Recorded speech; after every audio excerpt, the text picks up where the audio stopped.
सांसद महोदय एडीएम के पास गए तो जाहिर सी बात है पहुंच तो गई। अंदर जाके फिर पता लगा गेट आउट बोल दिया, तो फिर उन्हें गेट के बाहर आके धरने में बैठना चाहिए था, और जब तक उनका सम्मान वापस ना होता उन्हें जाना नहीं चाहिए था। लोकसभा का चुनाव और नौनौते की वह पंचायत आखिर किसको याद नहीं होगी, जिसमें ठाकुर पूरन सिंह दहाड़े थे, और दहाड़े इसलिए थे कि भाजपा के खिलाफ थे, और इकरा हसन जो कैराना की प्रत्याशी थी उनके समर्थन में इनकी दहाड़ थे, और दहाड़ पूरे देश ने सुनी है। लोकसभा चुनाव जीती, क्षेत्र में घूमी, और सहारनपुर लोकसभा में भी वो कई बार उनका आना जाना रहा, जिनका नाम कैराना की सांसद इकरा हसन है। लेकिन पाला पड़ गया उस एडीएम ई से जिसने बोल दिया गेट आउट, और किसको बोला? लोकसभा सांसद को, इकरा हसन को।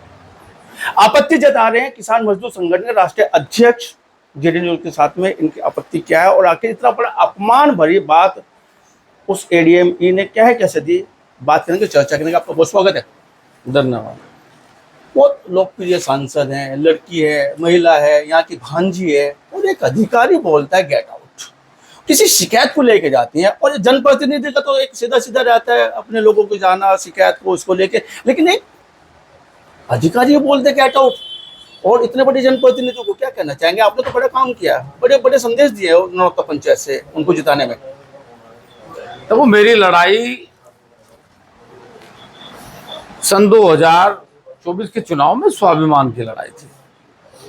मेरी लड़ाई ना इकरा को जिताने की थी, ना हरिंदर जी को जिताने की थी, ना इमरान जी को जिताने की। मेरी लड़ाई तो स्वाभिमान की थी, और स्वाभिमान के लिए भारत के हर व्यक्ति जीव है और जीना चाहिए उसे, क्योंकि स्वाभिमान से ही भारत में सब लोग जिंदा रहे। रही बात एडीएम की और सांसद जी के बीच की सम्मान और अपमान की बात, मेरे कहने का मतलब यह है कि उसमें जांच, डीएम साहब ने मुझे संज्ञान आया कि जांच बैठाई, और जांच में क्या पाया जाएगा उसके बाद तो मैं इस बात का जवाब दे सकूं कि फिर मुझे क्या कहना चाहिए। लेकिन मैं इतना जरूर कहूंगा कि यदि सांसद महोदय एडीएम के पास गए तो जाहिर सी बात है पहुंच तो गई। अंदर जाके फिर पता लगा गेट आउट बोल दिया, तो फिर उन्हें गेट के बाहर आके धरने में बैठना चाहिए था, और जब तक उनका सम्मान वापस ना होता उन्हें जाना नहीं चाहिए था। मान लीजिए ये जो फिलहाल सब चीजें हो रही, ये मेरी समझ से बाहर का विषय है। मैं उनका सम्मान करूं, वो लड़की है और अच्छी सांसद है। एडीएम तो आवेंगे चले जाएंगे, 4 पीढ़ी से वो यहाँ राज कर रहे हैं, ये जनपद उनका है, वो सांसद है। लेकिन एडीएम आनी जानी चीज है, और सांसद जी को यदि ऐसा लगा कि मेरे साथ ऐसा हुआ तो उन्हें फिर डीएम साहब से स्वयं बात करके इसमें मध्यस्थता भी करनी चाहिए। स्वाभिमान की आप बात कर रहे हैं, नौनौता की बात आपने की है कि वहां से संदेश दिया गया, स्वाभिमान को लेकर मेरा किसी को पक्ष नहीं, समर्थन वाली बात आप नहीं स्वीकार कर रहे हैं, लेकिन बात स्वाभिमान की हो रही है। जब एक अधिकारी बोलता है गेट आउट, क्या स्वाभिमान को ठेस नहीं पहुंचती? क्या पूरन सिंह जिन्होंने समर्थन दिया था उस प्रत्याशी को जिताने के लिए, जिसका नाम इकरा हसन है, स्वाभिमान की तो बात यहाँ पे आ रही है, क्या एक लंबी दहाड़ आपकी सुनाई देगी इस प्रकरण को लेकर? मेरी बात सुनो, हमारे साथ भी ये घटना हुई। हमने कचहरी में धरना रखा, और एडीएम थी यहाँ अर्चना द्विवेदी, हमने धरना रखा तो ट्रैक्टर को ले जाने पे उठोक हो गया जी। तो उसमें बात आई कि भाई आप एडीएम के पैर पे ट्रैक्टर चढ़ा दिया, वो मरने से बच गए। सारा मीडिया में चला, आप सब लोगों को पता है, आप लोगों ने भी चलाई वो खबरें सब जी। लेकिन जब हमने कहा कि भाई यदि हमने गलती करी तो फिर हम यही बैठेंगे, उसकी जांच हो, अगर जांच में हम दोषी पाएंगे तो यहीं से गिरफ्तारी देंगे, और यदि हम जांच में दोषी नहीं पाए तो फिर एडीएम साहब को माफी मांगनी चाहिए। वहीं बैठे 4-5 दिन के बाद डीएम साहब ने सारे अधिकारी बुला के हमारी किसानों पर चर्चा हुई, और सारे मुद्दों पर हमारे समाधान पर चर्चा हुई। उनमें कुछ समाधान तत्काल भी हुए और कुछ समाधानों पर चर्चा हुई। मेरे कहने का मतलब है, सांसद महोदय के साथ यदि घटना हुई थी तो उन्हें वहां से आना नहीं चाहिए था, तो वहीं बैठते, हमें फोन करते, हम भी सब आते।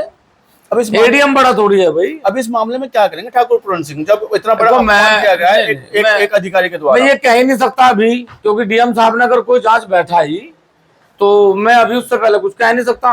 और हाँ, जांच में यदि एडीएम साहब दोषी पाए गए तो मैं उनके साथ हूँ, किसी व्यक्ति का भी अपमान होगा उसके साथ हूँ, क्योंकि लड़ाई स्वाभिमान की है, तो उसे त्याग कैसा कर दिया जाएगा इसका? जांच का तो एडीएम साहब, हम कह रहे कि एडीएम साहब ने यदि भूलवश या माननीय सांसद जी ने ऐसा कुछ भी, तो वो दोनों वो बड़े पद पे है, वो सांसद है, दोनों बैठ के भी क्या डीएम लगता है कि विपक्ष के सांसद है इसलिए ये किया गया, या मुस्लिम है, मुस्लिम चेहरा है इसलिए किया गया, या वो बहुत मासूम है, लड़की है, महिला है इसलिए किया गया? इतनी बड़ी देखो, मैं मुस्लिमों की तो एक बात बताऊं, ये तो एक फंडा चल गया। शाहनवाज हुसैन भी मुसलमान ही है, मुख्तार अब्बास नकवी भी मुसलमान ही है, साजिया इल्मी भी मुसलमान ही है। रिश्तेदारी में जा रहे हैं आप देखो, तो? मेरे कहने का आप तो मतलब, रिश्तेदारी में हाँ, मैंने कह रहा कि बात हो रही है इसलिए। ये जो राजनीति में चर्चा मुसलमान के हिंदू की, ये तो अब छोड़ देनी चाहिए, पत्रकारों को भी छोड़ देनी चाहिए, समाज को भी नियम छोड़ कहाँ देनी उठाते हैं, तो सियासत चाहिए। उठाते नहीं, सियासत में बढ़ो ही ना तुम। मैं तो ये कह रहा, आप तो सीधा आरोप मीडिया पे लगा नहीं, मीडिया पे तो मैं ये कह रहा कि आप तो चक्कर में पड़ा ही ना करो। मीडिया करती है। नहीं, आप नहीं करते, मैं कह रहा इनके चक्कर में ना पड़ो। ये क्या कह रहे हैं कि वो मुसलमान है? मैंने कहा कि उस अधिकारी ना, की ना, सोच ना, ऐसी है ना, क्या? ना, कोई हो ही नहीं सकता ऐसा। ये वो सांसद बहुत दिन से है, 4 पीढ़ी से सांसद विधायक से लगातार आ रहे लगातार, और गिनीज बुक में नाम है चौधरी मुनव्वर हसन चारों जी का। सदन को 4 सदन का 12 साल के राजनीतिक कैरियर में और 40 साल की अपनी उम्र में 4 सदनों का मेंबर रहना विश्व रिकॉर्ड है। लेकिन एक महिला का बेइज्जती करना क्या कहना गलत है, बिल्कुल ठाकुर प्रणजीत सिंह क्या सरासर कहना गलत है। बर्दाश्त तो से जांच बाहर- में बात कर रहे हैं। बर्दाश्त से बाहर का विषय है। लेकिन समाजवादी के लोग डीएम के पास गए और डीएम साहब ने जांच बैठा दी। अब मैं जांच से पहले कहने लगूं तो फिर डीएम साहब का कद छोटा हो जाएगा, या जो लोग गए उनका कद छोटा हो जाएगा। तो मेरे कहने का मतलब है, यदि एडीएम साहब ने ऐसी भाषा का प्रयोग करा तो गलत करा, निंदनीय है। और मान लीजिए जांच के बाद जो हवा होगा, हम तो भाई अपने सांसद के साथ हैं, अपने व्यवहार के साथ हैं, और एडीएम साहब ने गलत करा तो उन्हें सोचना चाहिए। लेकिन वो सांसद भी बड़ा दिल की लड़की है, वो हमेशा बड़ा दिल रखे है, उसका व्यवहार भी बहुत बढ़िया है। अगर कोई ऐसी बात भी हुई तो जांच के बाद जो विषय होगा बैठ कर निपटा लेना चाहिए। अंतिम सवाल आपकी ओर आ रहा है। ठाकुर साहब जो 5 लाख से ज्यादा जो वोट उन्हें मिले हैं और सांसद बनी है, बाद इसके जाए हर आदमी चाहता है कि मेरा जनप्रतिनिधि मेरी लड़ाई लड़े, सदन में लड़े, जनता के बीच में, अधिकारियों के साथ में जाए। लेकिन एक सांसद के साथ ही ऐसा हो जाता है। और हाँ, तो सोचने का ये सोचने का विषय है। और लोगों को तो छोड़ दीजिए, ये सोचने का विषय आम आदमी है। के साथ क्या होता होगा? भाई मैं नहीं तो कह रहा, ये सोचने का विषय है कि एडीएम तो अपमान कर रहा, मतलब सांसद का, और विधायक अपमान कर रहा पार्षद का। तो जान कहाँ बचेगी भाई? हमें तो समझ में नहीं आ रही, हम क्या किसे मतलब। चले गए थे हमारे साथ जो ठाकुर प्रणजीत सिंह जी है, बड़े लॉजिकली बात हाँ, कर दिए। सांसद एडीएम अपमान कर रहा है सांसद का, और विधायक अपमान कर रहा है पार्षद का। जांच आने दो, जरूरत पड़ेगी इकरा हसन के साथ में, और हर लड़ाई लड़ी जाएगी जिस लड़ाई से मान सम्मान और स्वाभिमान की रक्षा होती है। बात करने के लिए, चर्चा करने का बहुत बहुत धन्यवाद साहब।